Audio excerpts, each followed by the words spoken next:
راولپنڈی میں جرگے کے حکم پر شادی شدہ خاتون قتل کیس، عدالتی احکامات پر مقتولہ کی قبر کشائی، پیر ودائی قبرستان میں سیکیورٹی اہلکار تعینات، پوسٹ مارٹم سے معلوم ہوگا قتل کیسے کیا گیا۔ سدرا کو جرگے کے بعد کمرے میں لے جا کر مارا گیا، 1 گھنٹے میں قبر تیار ہوئی، تمام ملزمان کو حراست میں لے لیا گیا۔ سی پی او نے حقائق بتا دیے، کہا معاملے کی تہہ تک پہنچ چکے، ایسے کیسز کی ریاست ہی مدعی ہوتی ہے۔ لڑکی کی پہلی شادی کا کوئی ثبوت نہیں ملا، جرگے کا سربراہ عصمت اللہ مقتولہ کا رشتہ دار ہے۔ کراچی میں تقریب کاری کی بڑی سازش ناکام، منگو پیر میں سی ٹی ڈی اور حساس ادارے کا ایکشن، خودکش بمبار سمیت فتنۃ الخوارج کے 3 دہشت گرد مارے گئے، خودکش جیکٹ، اسلحہ، ہینڈ گرینیڈ اور بارودی مواد برآمد۔ حکام کے مطابق ملزمان سے ملنے والی ڈائری میں اہم مقامات پر حملوں کی تفصیلات درج، شرپسند چینی باشندوں پر حملے میں بھی ملوث تھے۔ افغانستان سے ہدایات دی جاتی تھی، ہلاک دہشت گرد زعفران کے سر کی قیمت 2 کروڑ روپے مقرر تھی، دہشت گردوں کے سہولت کاروں کے بارے میں تحقیقات۔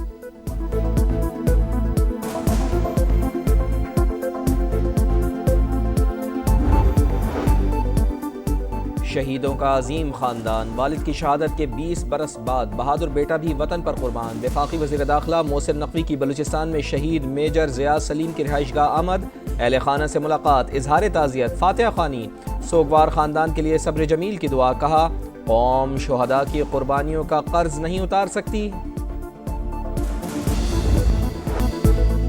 آزاد فلسطینی ریاست کی راہ ہموار ہونے لگی، سعودی عرب اور فرانس کی میزبانی میں اقوام متحدہ کے 2 ریاستی کانفرنس آج نیو یارک میں ہوگی۔ نائب وزیر اعظم اسحاق ڈار پاکستان کی نمائندگی کریں گے۔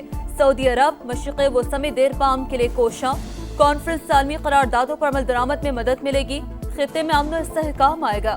سعودی وزیر خارجہ کا پیغام، امریکہ اور اسرائیل کی ہٹ دھرمی برقرار، کانفرنس کے بائیکاٹ کا اعلان۔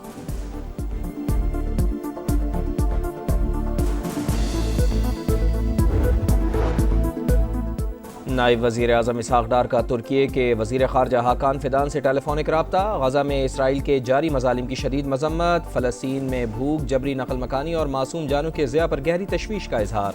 مسئلہ فلسطین کے منصفانہ، پائیدار اور جامع حل کے لیے بین الاقوامی کوششوں پر زور۔ عرب ٹی وی کو انٹرویو دیتے ہوئے کہا 2 ریاستی حل ہی فلسطین کے مسئلے کا واحد پائیدار حل۔ امید ہے کہ 2 اسٹیٹ کانفرنس فلسطین کو بطور آزاد ریاست تسلیم کرنے کی طرف اہم پیش رفت ثابت ہوگی۔ تشدد اور جنگ مسئلے کا حل نہیں، اصل راستہ صرف مکالمے اور سفارتکاری سے ہی نکلتا ہے۔ کانفرنس میں فوری جنگ بندی اور انسانی امداد کی فراہمی کے لیے سنجیدہ کوششیں کی جائیں گی۔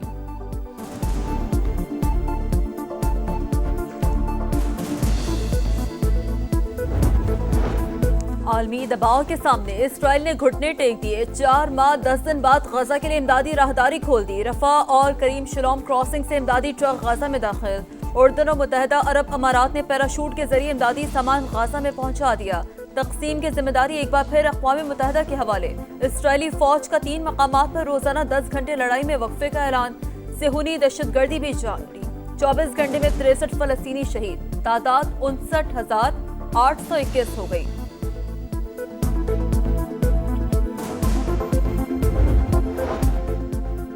جنگ بندی مذاکرات کی ناکامی کے بعد نہیں جانتا اب کیا ہوگا، غزہ کا فیصلہ اسرائیل ہی کرے گا۔ امریکی صدر نے ہاتھ کھڑے کر دیے، محاصرے اور قحط کے دوران مذاکرات بے معنی ہیں، صورتحال بہتر ہوئی تو پھر بات چیت کارآمد ہوگی۔ حماس کے عبوری سربراہ خلیل الاحیہ کا رد عمل، قحط ہماری پالیسی کا حصہ نہیں، نتن یاہو کی وضاحت۔ سابق امریکی صدر براک اوباما کا بھی غزہ میں امداد کی مستقل بحالی کا مطالبہ۔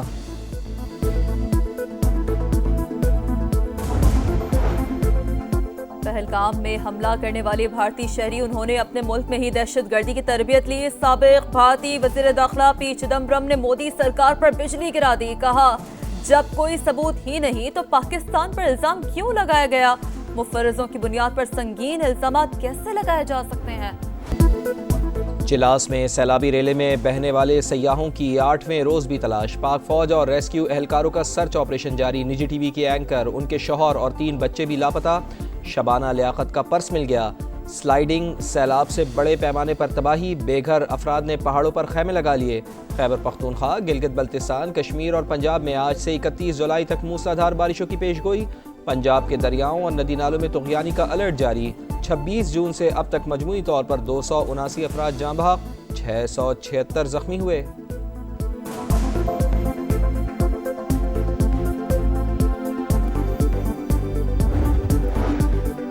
وفاقی وزیر مواصلات عبدالعلیم خان کی ہدایت پر شمالی علاقہ جات میں شاہراہوں کی بحالی، مانسہرہ، ناران جھل کھنڈ ہائی وے اور N15 سے لینڈ سلائڈنگ کا ملبہ صاف۔ NHA کی ناران سے بابوسر ٹاپ اور چلاس میں بھی بحالی کی سرگرمیاں، سکردو سے جگلوٹ روڈ بھی کھول دیا گیا، 20 مقامات پر سڑک صاف۔ وفاقی وزیر عبدالعلیم خان کہتے ہیں سیکریٹری اور چیئرمین NHA بحالی کی خود نگرانی کر رہے ہیں۔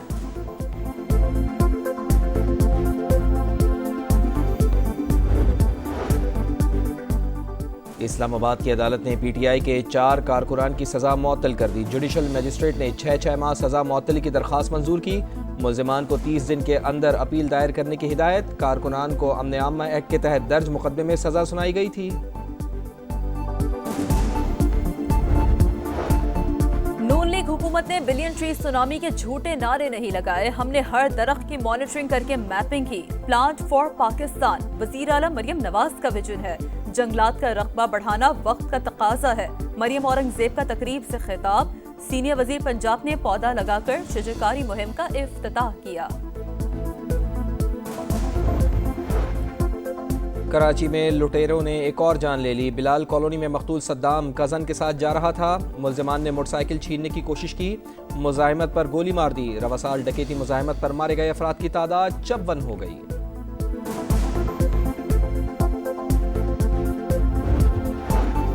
اسلام آباد میں ایک گدھے کا گوشت ملنے کی تحقیقات۔ گرفتار غیر ملکی شہری کو آج عدالت میں پیش کیا جائے گا۔ حکام کے مطابق پنجاب کے مختلف شہروں سے گدھے اسلام آباد لا کر بیچے جاتے تھے۔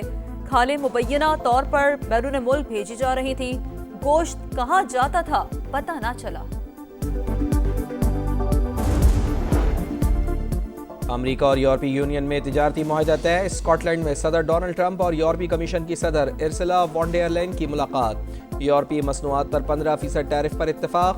یورپی یونین $7.5 ارب توانائی اور $6 ارب سرمایہ کاری پر لگائے گا، ٹرمپ کا اعلان۔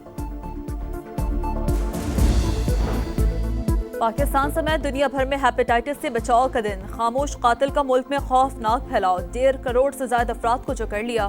غیر محفوظ انتقال خون، غیر مستند دندان ساز، آلودہ پانی اور سرنجز کا دوبارہ استعمال بنیادی وجوہات۔ ہیپیٹائٹس معاشرے کے تمام طبقات کے لیے خطرہ، روک تھام کے لیے حکومت ٹھوس اقدامات کر رہی ہے، وزیر اعظم کا پیغام۔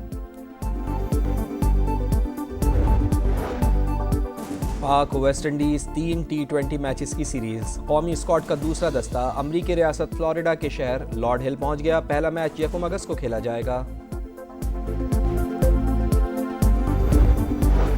سابق بھارتی کپتان سورو گنگولی پاک بھارت مقابلے کے حامی، کہا پہلگام واقعہ نہیں ہونا چاہیے تھا لیکن کھیل بھی نہیں رکنا چاہیے۔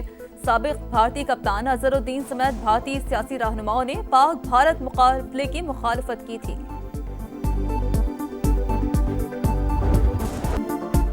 یورپین فٹ بال کا تخت و تاج پھر انگلش ویمنز کے پاس۔ انگلینڈ نے ورلڈ چیمپئن اسپین کو ہرا کر یورو کپ کے ٹائٹل کا دفاع کر لیا۔ فائنل میں مقابلہ 1-1 گول سے برابر تھا۔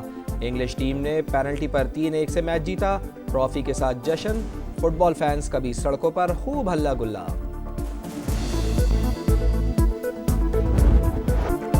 کینیڈا کی لیلا فرنانڈس نے واشنگٹن DC اوپن ٹینس کا ویمن سنگلز ٹائٹل جیت لیا۔ فائنل میں روس کے کھلاڑی کو شکست دی۔